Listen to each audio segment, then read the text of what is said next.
You should know that this question has consumed me for the last few days, and I think I have what I believe is a good answer for it.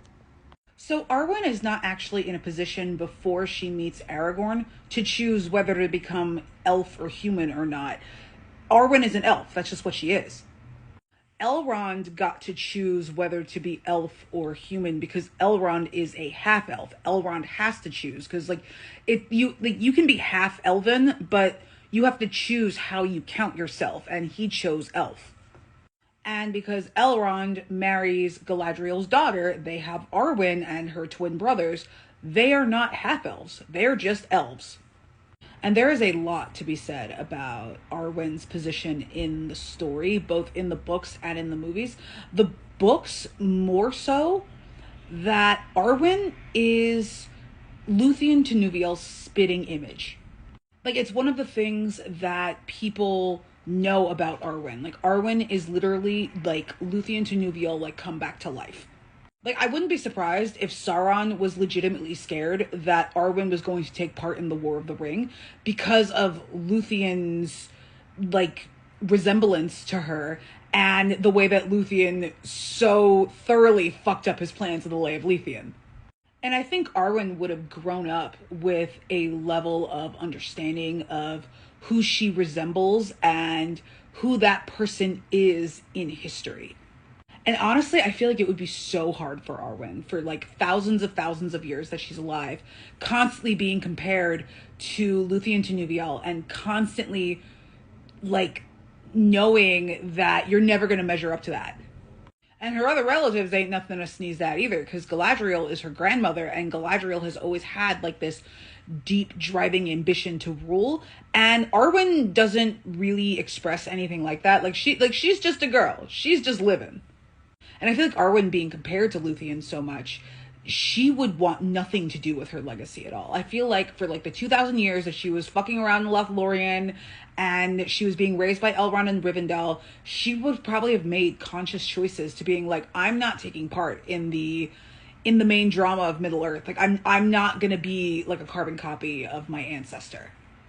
Which works out pretty nicely for Elrond, because Elrond has really lost every member of his family, except for his sons, to the elf mortality issues. So Arwen making the conscious choice to being like, I'm not taking part in any of this shit. I'm just going to be out here living my life. I feel like Elrond would have been relieved by that, because he might have lost his parents, he might have lost his brother, but he isn't going to lose his kids or his daughter. But I think a major theme of the Lord of the Rings is just kind of like accepting your place in the world and your place in the universe, and kind of leveling up to become worthy of your destiny. And a really good example of this is Eowyn, because I feel like Eowyn's whole thing is that she wants to go out in a blaze of glory on the battlefield. Like that is what she grew up with as the pinnacle of greatness. And especially because of the Rohirrim in particular, they're constantly being like, if we're going to die, we're going to die in a way that makes us remembered. And Eowyn has this thing about she wants to be remembered.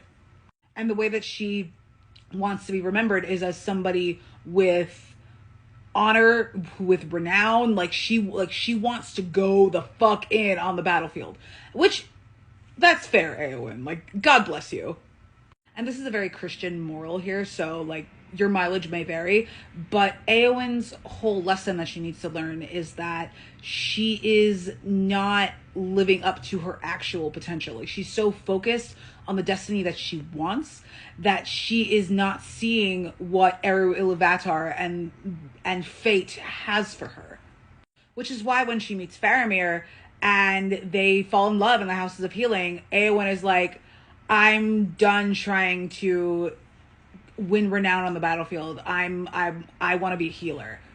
And it's kind of framed in modern times like she gave up on being a badass, but in reality, she's still a badass. She's just a badass who's in a better place about herself now. And it could be argued that Arwen goes through a similar journey. So when Arwen and Aragorn meet, it's very similar to Beren and Luthien. Like, when you read the appendices, it's actually said like this is actually like a Beren and Luthien redux. Aragorn, when he sees her in the forest or whatever, he's like to Nuviel, he literally does what Beren does when he sees her. And I could imagine Arwen really resisting that. Just like, the fuck? Like, the first thing you notice about me is that I look like my ancestor? Like, fuck you. I know I'm cursing a lot, but in my mind, like, the Tolkienified version of fuck you for comparing me to Luthien to Nuviel immediately, that's what I think Arwen would have felt like. And because of Luthien's fate and Beren's fate, that Luthien is the only elf to have truly died and left this world, Arwen knows what she would be giving up with Aragorn, and she has been an elf for a very long time. So it's something that, like, I think it's something that would have really weighed on her, and it would have weighed on her father and her brothers and all of that.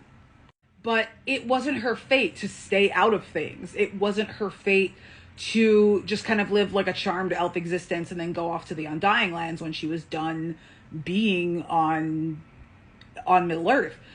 It was her destiny to fall in love with Aragorn. It was her destiny to give up her immortality to be with him. And it was her destiny to, after Aragorn dies, to waste away in grief. Like, and Arwen's, she knows that that's her fate. And like that's touched upon in the movies too. Like, she specifically knows that in falling in love with Aragorn, as irrevocably as she did, she is sending herself to her death.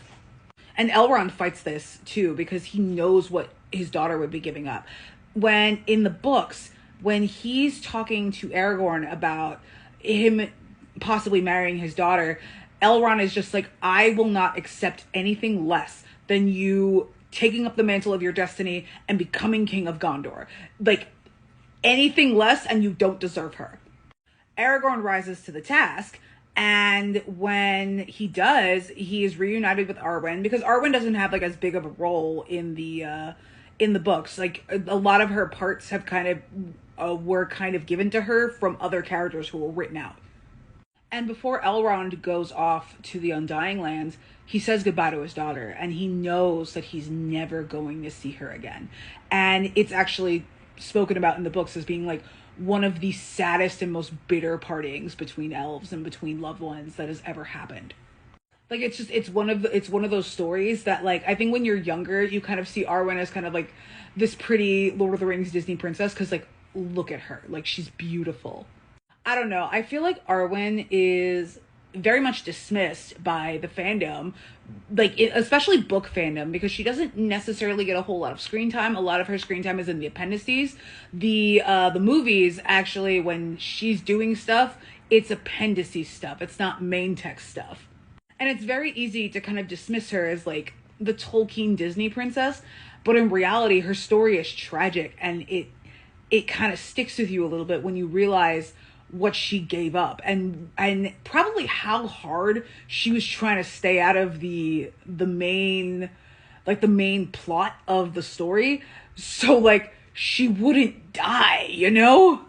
And I think this is why Eowyn's story is so healing, because like, while Arwen, she gets Aragorn and all of that, but she gives up quite a lot to get there.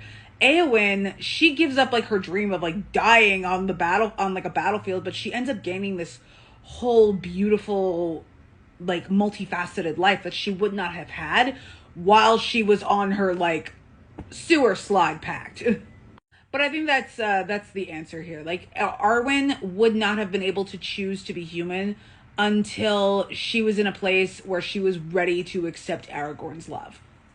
And part of the reason why I don't think that the Tolkien scholars on TikTok or elsewhere have answered this is because Arwen does get dismissed a lot by the fandom. But, you know, I've always been an Arwen girly. I've always been a Lord of the Rings girly, so that I could talk about her like all day.